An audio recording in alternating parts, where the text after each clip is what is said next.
श्री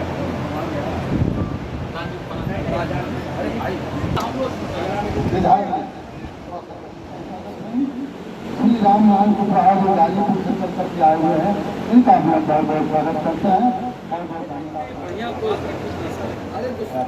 प्रधान और प्रधानों के बदौलत जीतना चाहती है सरकार, लेकिन प्रधानों को कुछ देना नहीं चाहती। सबसे ज्यादा अगर इस सरकार ने किसी को परेशान किया है तो प्रधानों को किया। कभी सांड की गिनती करा रही है तो कभी उनके लिए गौशाला बनवा रही है, और वो भी बजट उसी में से जाएगा जो इनके वित्त का पैसा है। क्यों प्रधान? और चाह रही है कि प्रधान जी जब चुनाव आए तो उनकी मदद करें। तो जितनी मदद करते आप हैं, हमको लगता है उतना ही प्रधान जी लोग भी मदद करेंगे इस बार।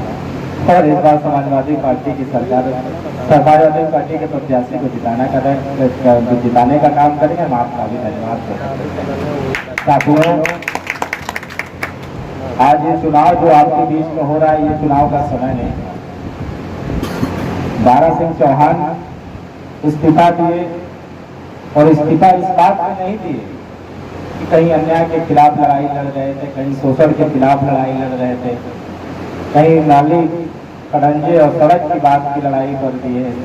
वो इस्तीफा सिर्फ इस बात के लिए दिए कि 2022 में जब वो विधायक बने तो समाजवादी पार्टी के विधायक बने और उस समाजवादी पार्टी की सरकार नहीं बन सकती, और उन्हें लगा मंत्री नहीं बन पाएंगे, इसलिए वो इस्तीफा दे दिए मात्र 15 दिन। और आपको इस बात की जानकारी नहीं होगी कि जब वो मतगणना से चुनाव जीत के बाहर निकल रहे थे तो सर्टिफिकेट भी लेने नहीं गए थे। वो सर्टिफिकेट लेने गया कौन? उनका जो प्रतिनिधि था। यानी वो चुनाव सिर्फ और सिर्फ इस मुद्दे लड़ने आए थे। उन्हें लगा था कि 2022 में समाजवादी पार्टी की सरकार बन जाएगी और उस सरकार में वो मंत्री बन जाएंगे। उनसे आपसे मतलब नहीं, उन्हें अपने समाज से मतलब नहीं, ना ही उन्हें पिछड़ों के हक अधिकार जो छीना जा रहा है उससे मतलब है, ना ही जो आपके अन्याय और अत्याचार हो रहा है उससे मतलब है। उन्हें मतलब है तो सिर्फ मंत्री बनने से मतलब है। मात्र 15 महीने में इस्तीफा देकर दोबारा चुनाव लड़ने चले। और चुनाव ऐसी चुनाव इन परिस्थितियों में होता है, मध्यांतरण में होता है तो होता है, उसका कारण होता है कि कोई विधायक दिवंगत हो गया, कोई विधायक कहीं कुछ ऐसी घटनाएं हो गई तब होता है, या फिर जैसे पिछली बार राज्यपाल फागू चौहान राज्यपाल हो गए तब हुआ। लेकिन कभी ऐसी स्थिति नहीं आई कि विधायक इस्तीफा देकर और फिर विधायक बनने आया है। यानी ये आपके साथ, आपके जनमत के साथ, आपके मेहनत के साथ अपमान किया गया है, उस अपमान का बदला लेना इस बार आपको पड़ेगा। साथियों, आज स्थिति और परिस्थिति ये है कि मऊ जनपद के अंदर और घोसी के अंदर हमें लगता है कोई अपना विधायक और सांसद नहीं। उसका कारण ये है कि हम इन चीजों में फंसकर वोट और मतदान कर देते हैं, और जब अपना प्रत्याशी लड़ता है, जब बाहर का प्रत्याशी होता है तो उससे सवाल जवाब नहीं करते हैं। जब अपना प्रत्याशी आपके बीच में आता है तो उससे हम सवाल और जवाब करते हैं। हमें लगता है 20 से 25 साल से बाहरियों का कब्जा है इस घोसी की सरजमी पर, चाहे वो सांसद हो चाहे वो विधायक। इस बार आपको मौका मिला, और इस बार मौका इस बात का मिला है कि इस घोसी की सरजमी पर, घोसी की धरती पर बाहरी ही राज करेंगे कि स्थानीय यहाँ का विधायक होगा। आपके जनमत का अपमान हुआ 2022 में, इन्हीं को हम लोगों ने लड़ाकर चुनाव, और हमको लगता है कि अगर विधायक जी 11 सभा करते थे तो दिलीप कुशवाहा 13 सभाएं करते। दिन रात मेहनत करके इनको चुनाव जिताने का काम किया जाता है, और मात्र 15 महीने में उस वोट का अपमान करके, उस जनमत का अपमान करके दोबारा आपके बीच में आए हैं। तो इस बार इनको सबक सिखाने का काम है, घोसी को बचाने का काम करना पड़ेगा। और उसका कारण सिर्फ यही है कि जब आप थाने में प्रताड़ित होते हो, जब आप तहसील में प्रताड़ित होते हो, कहीं अधिकारी आपके ऊपर कोई गलत मुकदमे करता है या आपको प्रताड़ित करता है, और जब आप अपने विधायक और सांसद को पूछते हो तो आपको नहीं मिलता। अब उसे पता लगाना पड़ता है कि विधायक की जनपद में है कि लखनऊ है कि कहीं और है। लेकिन मैं भरोसे के साथ कह सकता हूं कि सुधाकर सिंह जी चुनाव जीते या हारे, वहीं दोषी के नीम के पेड़ के पास आपको मिल जाते हैं और आपकी मदद करने का काम करते हैं। और मैं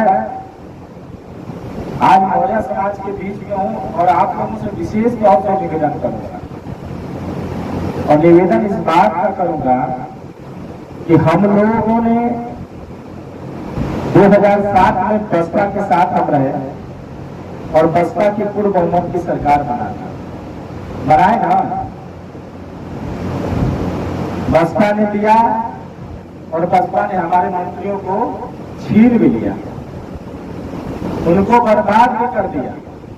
बाबू सिंह कुशवाहा को बर्बाद किया, स्वामी प्रसाद मौर्य को बर्बाद कर दिया, और फिर उसके बाद हम तो कह सकते हैं कि 40 से 50% लोगों ने 2012 में समाजवादी पार्टी के साथ आए और समाजवादी पार्टी की सरकार बनी। लेकिन 2014 और 2017 जो पूरा मौर्य समाज भारतीय जनता पार्टी के साथ चला गया, और जाने का कारण ये था कि भारतीय जनता पार्टी ने आपको भरोसा दिलाया कि ये मैं एक अध्यक्ष बना रहा हूं आपके समाज का, जिसको आने वाले समय में अगर चुनाव जीतते हैं तो इसको प्रदेश का मुख्यमंत्री बनाने का काम। ये बात सही है ना?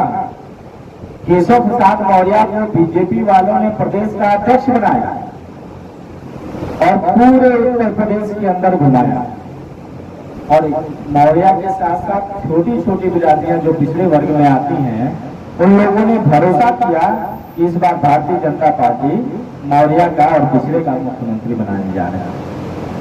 केशव प्रसाद मौर्य पूरा हेलीकॉप्टर लेके पूरे प्रदेश में घूमे, और हमें लगता है कि प्रचंड बहुमत के साथ 315 सीटों के साथ भारतीय जनता पार्टी की सरकार है। और जब केशव प्रसाद मौर्य के हेलीकॉप्टर से मुख्यमंत्री बनने के लिए उतरे तो इन भाजपाइयों ने उन्हीं से पूछ दिया कि आप ही बताइए किसको मुख्यमंत्री बनाए। जो मुख्यमंत्री का हकदार है, जो मुख्यमंत्री जिसके चेहरे पर चुनाव हुआ, उसके चेहरे पर चुनाव आप लड़े, उसके चेहरे पर सरकार बना दिए, और उसी से आप पूछ रहे हो कि बताओ किसको मुख्यमंत्री बना दिया।